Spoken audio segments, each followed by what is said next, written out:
உலகெங்கும் வாழும் ராஜ் தொலைக்காட்சி அன்பர்களே, என் நெஞ்சம் நிறைந்த நேயர்களே, உங்கள் அத்துணை பேருக்கும் உங்கள் ஆத்மார்த்த ஜோதிடர் நங்கநல்லூர் டாக்டர் பஞ்சநாதனின் இனிய காலை வணக்கங்கள்.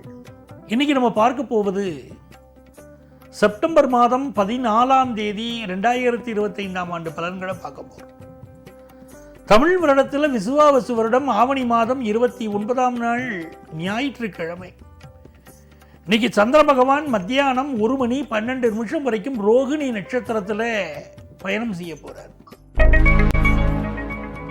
மேஷராசி என்பர்களே, இந்த மாழைய பட்சத்தில் இன்னைக்கு மிக முக்கியமான நாள். இன்னைக்கு மத்தியாஷ்டமி. இந்த நாட்களில் பித்ருக்களுக்கு தர்ப்பணம் கொடுப்பது, திதி கொடுப்பது என்பதெல்லாம் மிக விசேஷம். நிறைய பேர் ஜாதகம் பார்க்கணும் வரவங்க, சார் நான் நல்லா உழைக்கிறேன் சார், எல்லா வசதியும் இருக்கு, ஆனால் மனசுல நிம்மதி இல்லையேங்கிறாங்க. என் குடும்பத்தில் மாறி மாறி பிரச்சனை கொடுக்கறதேங்கிறாங்க. என்ன காரணம் பார்த்தா அவங்களுடைய ஜாதகத்தில் பித்ரு தோஷம் இருக்கு. எப்படி சார் இந்த பித்ரு தோஷம் வந்தது, இது எப்படி நிவர்த்தி பண்றதுன்னு கேட்குறாங்க. அதற்குத்தான் உதவக்கூடிய காலம் இந்த மாழைய பட்சம். இந்த மாழைய பட்சத்தில் வரக்கூடிய 15 நாட்களும் பித்ருக்களுக்கு சிரார்த்தம் கொடுக்கலாம், திதி கொடுக்கலாம். இன்னைக்கு மத்தியாஷ்டமி. மிக முக்கியமாக பித்ருக்களுக்கு திதி கொடுக்க வேண்டிய நாள். அவருடைய ஆசீர்வாதம் கிடைச்சா பித்ரு தோஷம் விலகும். இது உங்களுக்கு அற்புதமான நாளா உங்களுக்கு அமைய போகிறது. நல்ல வருமானம் வரும், குடும்பத்தில் சந்தோஷம் பெருகும் நல்ல நாள்.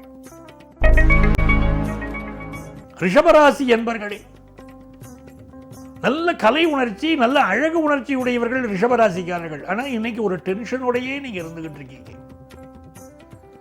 அதுவும் ரோகிணி நட்சத்திரத்தை சேர்ந்தவங்களுக்கு இன்னைக்கு ரொம்ப டென்ஷன் அதிகமா இருக்கும். சாயந்தரத்துக்கு மேல மிருகசீரிஷம் நட்சத்திரத்தை சேர்ந்தவர்களுக்கு ஒரு டென்ஷன் இருக்கும். சிலருக்கு கால்களில் பிரச்சனை இருக்கு. இப்போ ஏதோ ஒரு ஹெல்த் இஷ்யூ ரிஷபராசிக்காரர்களுக்கு. ஆனால் இது நல்ல நாள். எப்படி நல்ல நாள்னு சொன்னா, உங்களுக்கு வருமானம் உயரக்கூடிய யோகம் இன்னைக்கு உண்டு. புதிய நட்புகள் கிடைப்பார்கள். அம்மாவுடைய உடல் நலத்தில் அதிக அக்கறை எடுத்துக்கணும். இன்னைக்கு வியாபாரம் மிக நேர்த்தியா செய்வீங்க.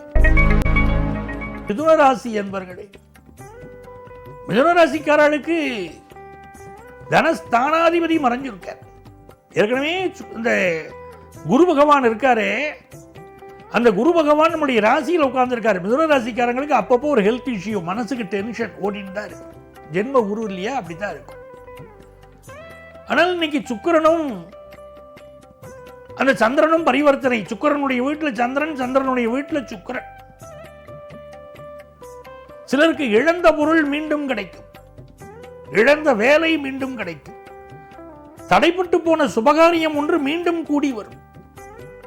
இந்த வீட்டில் கல்யாணத்துக்கு சம்பந்தம் பண்ணலாம் நினைச்சிருப்போம், பாதி பேசிட்டு இருக்கும்போது வேண்டான்னு விட்டுருப்போம். இப்போ வேற வரனே கிடைக்கல, மீண்டும் அவங்கள்ட்டே போய் நம்ம கான்டாக்ட் பண்ணுவோம், பேசுவோம் அப்படின்னு சொல்லி பேச தொடங்குவோம். நல்ல வருமானம் வரக்கூடிய ஒரு நாள். வியாபாரத்தில் சக வியாபாரிகளுடைய ஒத்துழைப்பு இன்னைக்கு நல்லா இருக்கும். படிக்கிற மாணவர்கள் மற்ற மாணவர்களின் ஒத்துழைப்பினால குரூப் ஸ்டடியில் நீங்க நல்லா படிப்பீங்க. கடகராசி என்பர்களே, இது நன்மையான நல்ல நாள். சந்திர பகவான் உங்கள் ராசிக்கு அதிபதி, அவரும் உங்கள் லாபாதிபதியும் இன்னைக்கு பரிவர்த்தனை. ஒரு உயர் பதவி ஒன்று உங்களுக்கு கிடைக்கும். முக்கியமான காரியத்தில் ஒரு பெரிய வெற்றி உங்களுக்கு கிடைக்கும். ஒரு பெரிய மாற்றம் இன்றைக்கு நிகழும் உங்கள் வாழ்க்கையில். பேச்சில் அதிகார துணி இருக்கும். ஆணவம் மட்டும் இல்லாம இன்னைக்கு பார்த்துக்கணும் கடகராசிக்காரங்க. அன்பின் வழியது உயர்நிலை அகதிலாருக்கு என்பதோல் ஒருத்த உடம்புங்கிறார் வள்ளுவர்.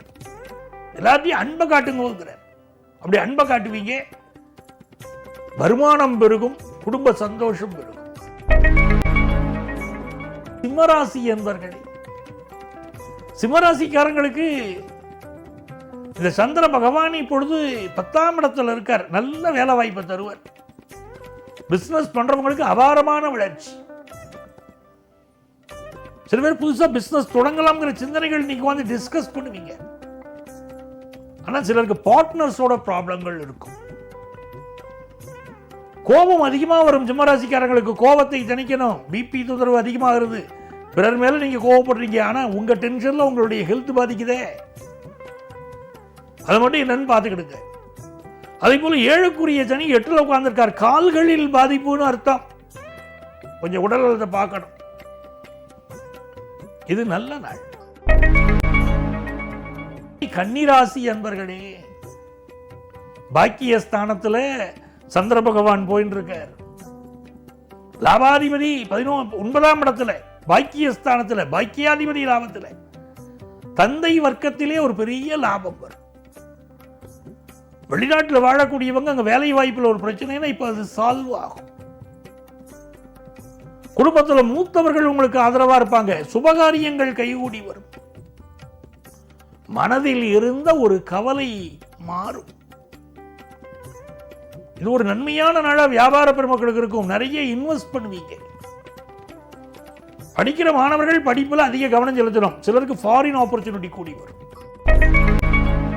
துலாம் ராசி என்பர்களே, இது மிக மிக மகிழ்ச்சியான நாள். துலாம் ராசிக்காரர்களுக்கு இன்னைக்கு என்ன பண்ணணும்? வண்டி வாகனங்களில் கொஞ்சம் கவனமாக போயிட்டு வரணும். அம்மாவுடைய உடல் நலத்தில் அக்கறை எடுக்கணும். மைண்டை நல்லா ஃப்ரீயாக வச்சுக்கணும். ஏன்னா 8ல் சந்திரன், மனசை ரிலாக்ஸாக வச்சுக்கணும். ரிலாக்ஸாக வச்சுட்டா இது நல்ல நாள். இன்னைக்கு உங்களுக்கு நல்ல லாபம் இருக்கும். வியாபார லாபம் இருக்கும். கல்வியில் நல்ல வளர்ச்சி இருக்கும். கொஞ்சம் ஞாபகம் மறந்தீங்கன்னா திரும்ப ஒரு தடவை படிச்சா போறோம், வேற ஒன்றும் இல்லை. பொறுமையாக செயல்பட்டு வெற்றி பெற வேண்டிய நாள். விருச்சிக ராசி என்பர்களே, 7ஆம் இடத்துல சந்திர பகவான் உச்சமா இருக்கார். அப்ப மிகப்பெரிய ஒரு அறிவாளியாக இன்றைக்கு நீங்கள் திகழப் போகிறீர்கள். உங்களை விட உங்க லைஃப் பார்ட்னர் ரொம்ப அறிவாளியா நல்ல ஆலோசனைகள் சொல்லுவாங்க. திருமண விஷயம் கைகூடி வரும். பிரிந்து போன கணவன் மனைவி மீண்டும் சேரக்கூடிய யோகம் உருவாகும். புதிய சொத்து வாங்கக்கூடிய யோகம் உருவாகும். பல பேர் தலைமை பதவிக்கு இப்பொழுது வருவீர்கள். தனுசு ராசி என்பர்களே, சார் நான் வியாபாரம் செய்யணும், எனக்கு கடன் உதவி வேணும்னு எதிர்பார்க்கிறவாளுக்கு நீங்க கடன் உதவி கிடைக்கும். ஹெல்த் ரீதியா ப்ராப்ளம் இருக்கிறவங்களுக்கு அதை தீர்வதற்கு நல்ல மருத்துவ ஆலோசனை கிடைக்கும். நீண்ட நாளாக இருந்த ஒரு கடன் அடைபடும். குடும்பத்தில் சந்தோஷம் பெருகும். நல்ல நாள். மகர ராசி என்பர்களே, இந்த மகர ராசிக்காரங்களுக்கு இன்னைக்கு குழந்தை பிறப்பு சம்பந்தப்பட்ட ஒரு நல்ல செய்தி வரப்போகுது. வியாபாரத்தில் புதியவர்களை நம்பி ஈடுபட வேண்டாம். ஏற்கனவே உள்ள பிசினஸ் கண்டினியூ பண்ணலாம். புதிய பார்ட்னர்ஷிப் இன்று வேண்டாம். அதே நேரத்தில் கல்வியில தடைப்பட்ட விஷயங்கள் கூட இன்னைக்கு ஒரு வளர்ச்சியை நோக்கி போகும். பார்ப்பீங்க, மன மகிழ்ச்சியான சூழ்நிலைகள் உண்டு இன்னைக்கு. கும்பராசி என்பர்களே, இந்த நாளில் சந்திர பகவான் 4ஆம் இடத்துல போறார். புதுசா வீடு வாங்கலாமான்னு தோணும். ஆனா வீடு வாங்கும் போது அந்த டாக்குமெண்ட்ஸ் வெரிஃபை பண்ணாம இன்னைக்கு இறக்கிடக்கூடாது. அம்மாவுடைய உடல் நலத்திலையும் கொஞ்சம் அதிக அக்கறை எடுத்துக்கணும். இன்னைக்கு வீட்டில் ஏதாவது ரிப்பேர் ஒர்க்கை வச்சுக்கிட்டு இருக்கோம், அதை பார்த்து நிவர்த்தி பண்ணுங்க. வாகனங்களை நல்ல சர்வீஸ் பண்ணி பயன்படுத்துங்க. வருமானம் பெருகும். பிசினஸ் நல்லா இருக்கும். மீனராசி என்பர்களே, இது நன்மையான நாள், நல்ல நாள். 3ஆம் இடத்துல சந்திர பகவான் போறாருன்னா ரொம்ப அனுகூலம். அதே நேரத்தில் குருவுடைய பார்வை 10ஆம் இடத்துல, நிலைத்த தொழில் ஆரம்பிக்கிற யோகம். இது ஒரு அற்புதமான நாள். அக்கம் பக்கத்து வீட்டுக்காரங்களோட நல்ல உறவு பெருகும். கணவன் மனைவி உறவுல மட்டும் கொஞ்சம் விட்டு கொடுத்து போக வேண்டிய நாள். அன்பர்களே, நாளைய பதிவில் மீண்டும் சந்திப்போமா?